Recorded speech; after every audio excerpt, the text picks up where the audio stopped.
Andrew Brown, Ethics in PR. This is the final project. And my case was the Pfizer Corporation, who in 2004 were giving grants for medical education. So there was some controversy as far as the ethics behind giving these grants, and also still promoting the drugs that they manufactured with doctors, but there were doctors, scientists who were reportedly writing articles about these drugs or the research behind it. So the medical education grants that Pfizer started back in 2004, according to a report by Mr. Carl Elliott, and it's called the Hastings Center Report in 2004. And it basically gave the bibliography on articles and papers written on Pfizer's behalf. So as a result of that, this is what Pfizer came up with as far as being transparent in grants and gifts. So let's get started. So, as an evolving environment, 2002, Pharma Code on Interaction with Healthcare Professionals, it started as a transparency piece. And as you can see, the years as they go up, these different initiatives to basically for pharmaceutical manufacturers to be transparent. So, the accelerating pace of scrutiny. In 2008, the Macy Foundation recommendations on continuing education in health professions and the Senate Finance Committee inquiry letter. You can see Senator Gracely's letter to major pharmaceutical companies in February 2008. So these actions were coming about as a result of that report. So it basically had Pfizer be more, as I can say, as repeating the word again, transparent in what they were doing as far as selling their drugs. So, industry response to move towards greater transparency.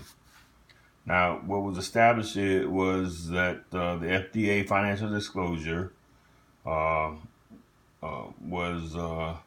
part of this effort to maintain transparency.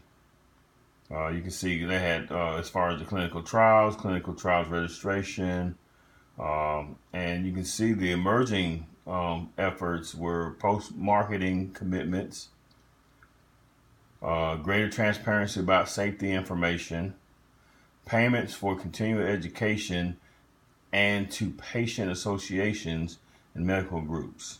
And you can see the groups noted there. But initially, Pfizer was just basically paying under the table. I wouldn't say under the table, but they were getting endorsements from these medical professionals in the guise of uh, medical education. So were they marketing or promoting their product, or were they really concerned about medical education?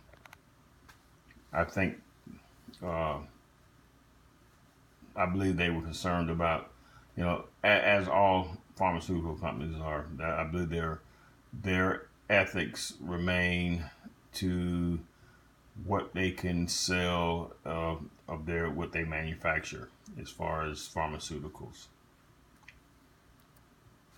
So opportunities are inherent in greater transparency. So being more transparent, creates better opportunities for Pfizer or any other pharmaceutical company.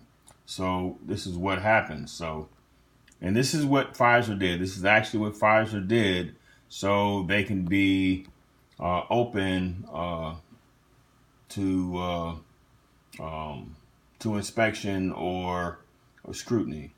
So they enhance understanding of the pharmaceutical industry, commitment and responsiveness, broader visibility of the industry and partnerships, promoted trust, and also mediate skepticism and cynical perception of the industry. So this is in 2008. So Pfizer begins public reporting of its U.S. political contributions.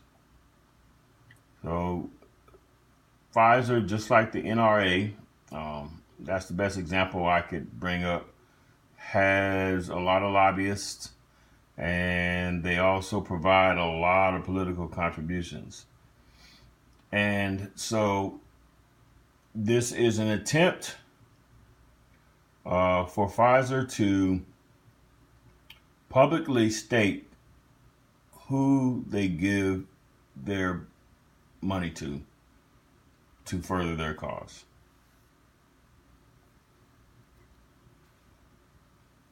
So these are the years for their transparency efforts: 2002, 2004, 2006, 2007, and all the way to 2008.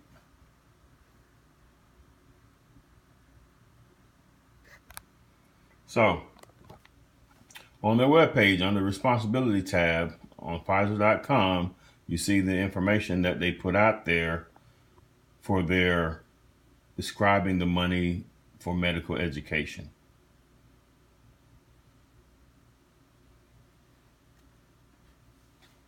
Oh, sorry.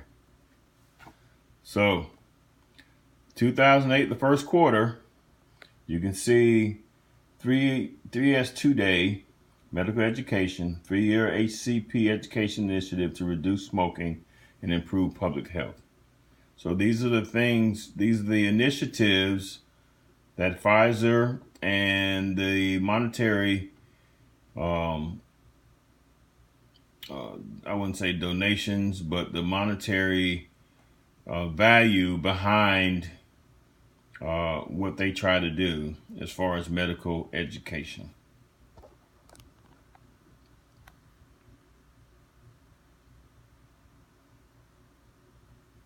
So their response to publication of grant and gift disclosure. So you can see what they did. All right. So with the media, they had coverage by Bloomberg, industry media, and blogs generally positive. The Pfizer Transparency Initiative should be a model for the industry, according to Mark Sinek, Eye on FDA blog. And you can see the rest of the response to the publication of grant and gift disclosure. So Pfizer's attempt, and I think at that point was successful to let everybody know that, hey, this is what we're paying for. This is our money, where our money is going to produce drugs and pharmaceuticals that will heal the and maintain the health of the individuals. So what's next? So I can't even, I'm not even talking correct.